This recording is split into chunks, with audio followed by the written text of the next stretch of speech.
My name is Austin Musselman. I'm from Louisville, Kentucky. My grandmother really loved nature. She, would take me out, teach me all the names of the birds and the plants and everything. And as long as I can remember, I just loved being outdoors. After high school, I went off to college, and always loving the farm life. I'd come back in the summers, I'd go out on my grandparents' farm, and I knew somehow that I wanted to come back and do something in farming. I heard that my grandmother was thinking about selling the farm, so I begged my parents to consider buying it, and that I would promise to be a good steward of the land, take care of it, try to get back in shape and make it a working, sustainable farm for the wildlife, nature, the soils, everything.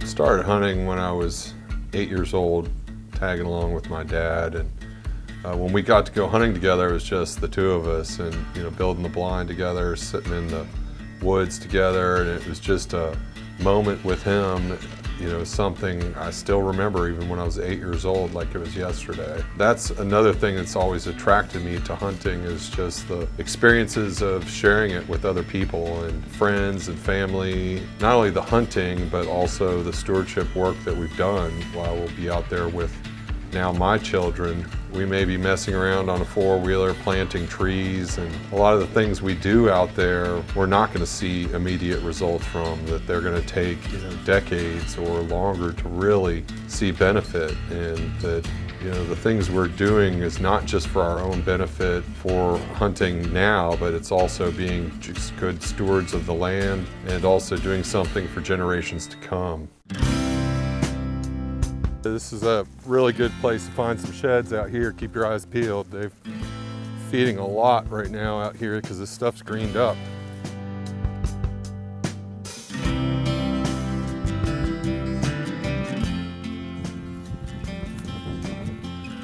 There's one.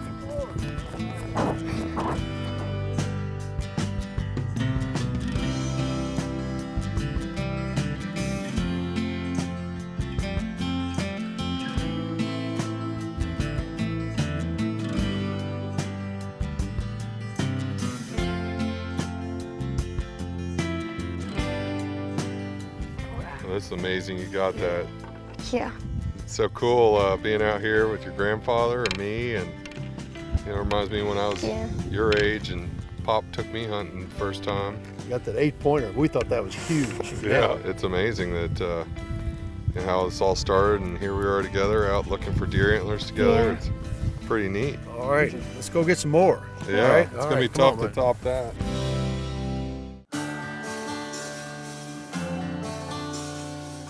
About 9 years ago, I hired Todd Carter, who came on to work with us, and he worked on farms his whole life, row cropping, and loved deer hunting as much or more than me. And my other friend, Glenn Eilers, who had a day job, but he would, any free time that he could spare, would be out at the farm helping us. And he too is just passionate about deer and hunting and everything about it.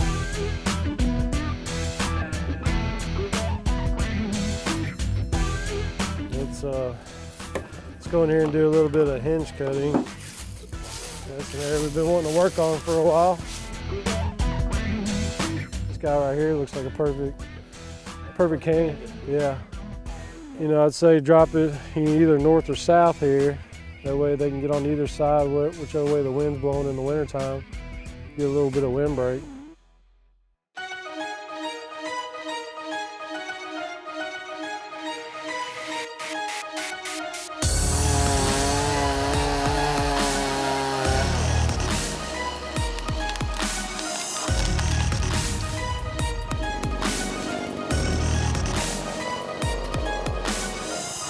What I did when you're hinge cutting it, what we're trying to do is we're trying to get this tree to survive, after it's fallen over and grow. It'll typically grow for a few years after the fact. But you do that by not cutting all the way through. You cut basically 3/4, 80% of the way through. You leave the cambium layer intact so that it can continue to send nutrients and water to the rest of the tree so it stays alive. Here we're trying to create budding cover. We're just off of a food plot about 100 yards up the hill here. We got kind of a cedar thicket down here that's really pretty barren on the ground level, but there's a lot of cedars, so we're dropping some cedars here to create some ground cover, some thermal cover, Depending on tree species, I mean, typically cedars are really common here, so we cut a lot of cedars, but you know, there's other tree species where, you know, maples, things like that, where you cut them and you'll get some sprout growth here at the stump that creates browse for the animals to eat on as well. It's really that simple. It's just a chainsaw and a little bit of elbow grease, and you can do a lot for a property.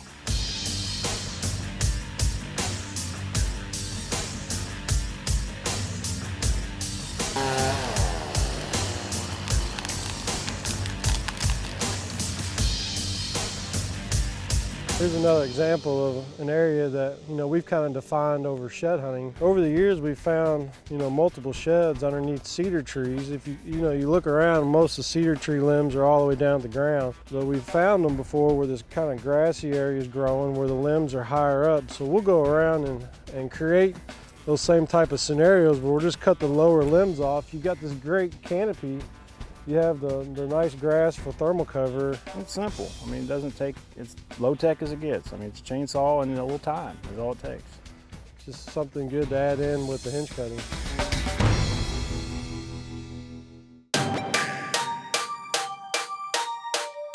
Springtime here in Kentucky, March, we do a lot of prescribed firework. It's one of the most beneficial tools we have is fire management.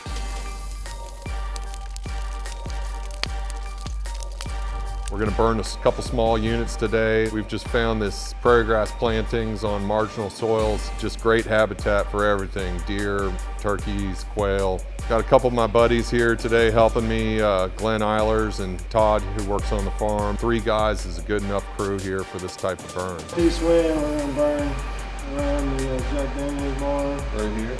Yeah, we're going to burn that unit.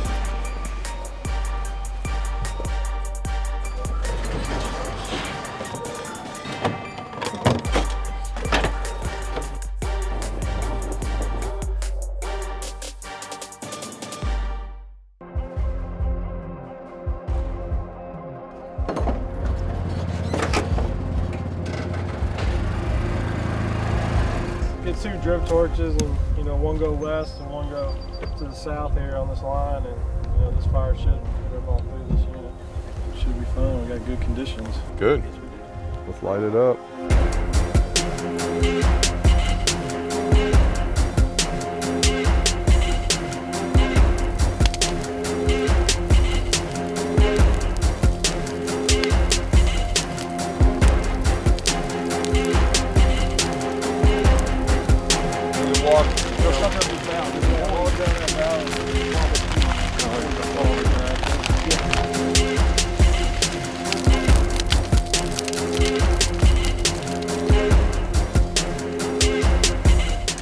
Perfect. Good hot fire. Yeah, good hot fire.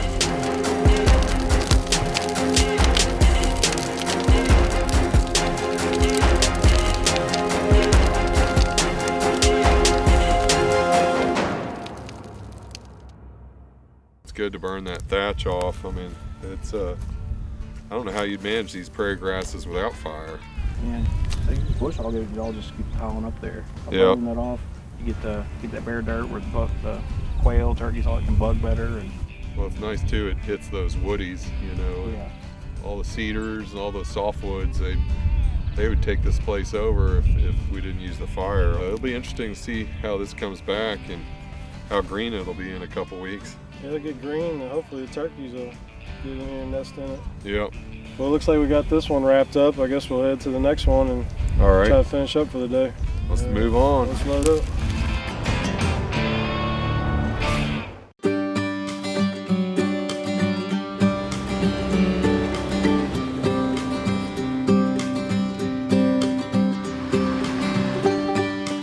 How you doing, Jason? Good. How y'all doing, guys? Well, good. Got a little bit of our burns done.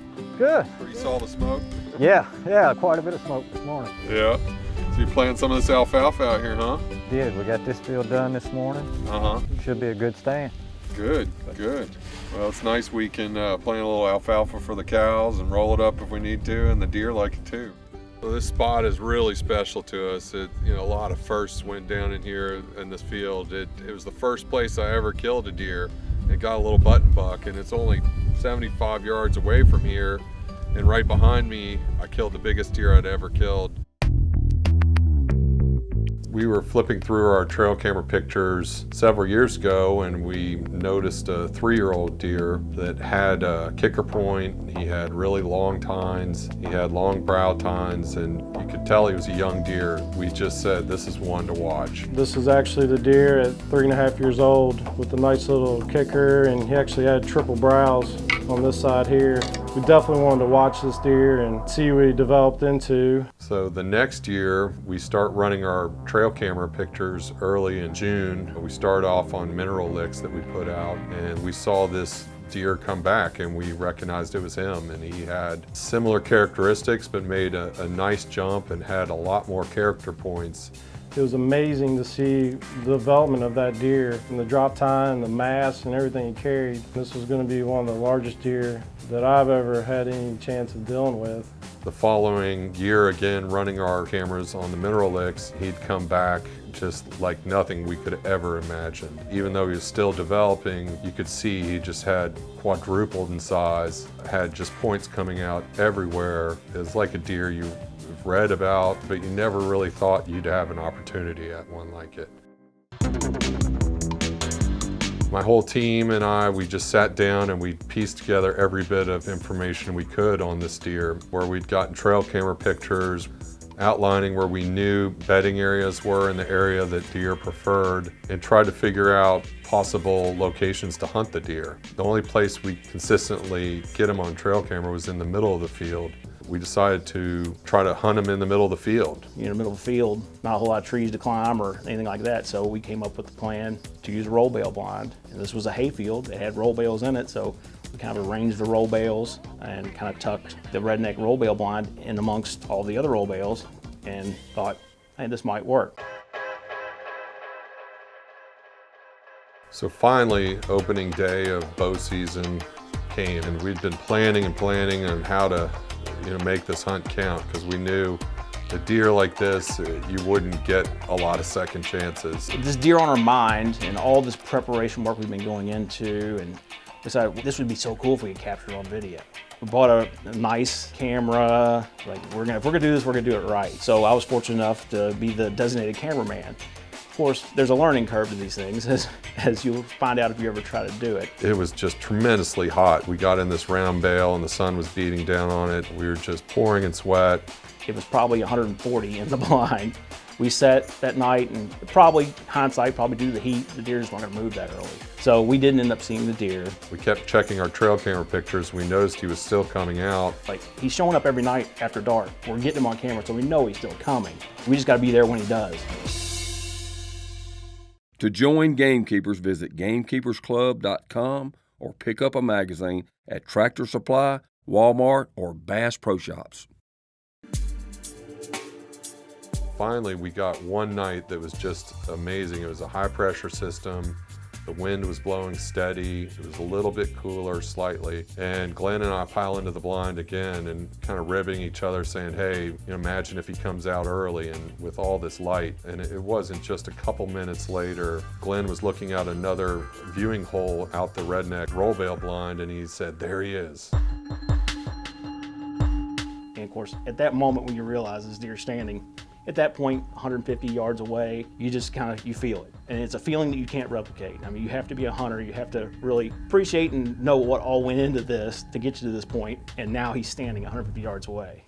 And then even at one point, the deer put his head down to feed. Glenn said, I think he stopped for a while. If you want to look at him, go ahead. So I got on my knees and peered out his viewing hole, and I saw just enough to make me really nervous. He said, that's all I want to see of him. I'm going to get ready. So he sits back, focuses out his window, starts gathering himself, taking deep breaths. Meanwhile, I'm holding a camera, zooming through this little hole, trying to maintain myself. So, I'm sure I'm shaking like a leaf. It took forever, and the wind was quartering just beyond him down, and he was zigzagging back and forth, coming to his little favorite knoll. Finally, this deer finally decides to make his way, kind of comes in, and at one point, these blinds have a couple of holes in the front, and we got this little hole time. He disappears. So I move over to the other hole and can't see this deer. So I'm like, where is he? Where is he? Where is he? Is he gone? Is he gone? I'm looking through the other hole. Well, he comes in, now my camera's blocked. So I gotta move over to the next hole. At that point, I move in, I find him again, and it's about when he comes into view for Austin. And he sees him, and you can kind of hear You hear that intake of breath, like, okay, it's gonna happen, it's gonna happen.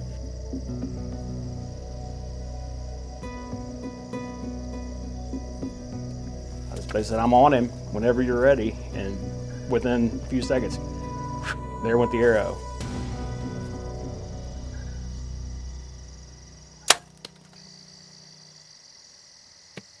If we were already overcome with emotion, as soon as the arrow hit and that deer ran away, it was just, you can't describe it. It's just everything let go. It was like, oh my gosh, we just did it. Oh my gosh, we just did it. I think we waited till 1 in the morning, celebrating, but still cautious and nervous. Finally, just Todd and Glenn and I went out to start tracking it. How much penetration? At least 13, 14 inches. We start following blood, kind of come to this knoll, and we look out and we see a white belly. What's that?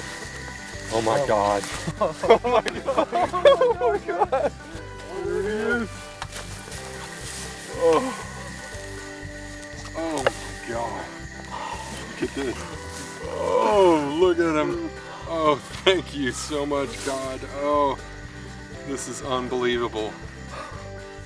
We found him. Dude, oh my God. way to go, dude. Can you believe it? Oh, thank you. Congratulations to you and everybody. This is a team effort. We all did this.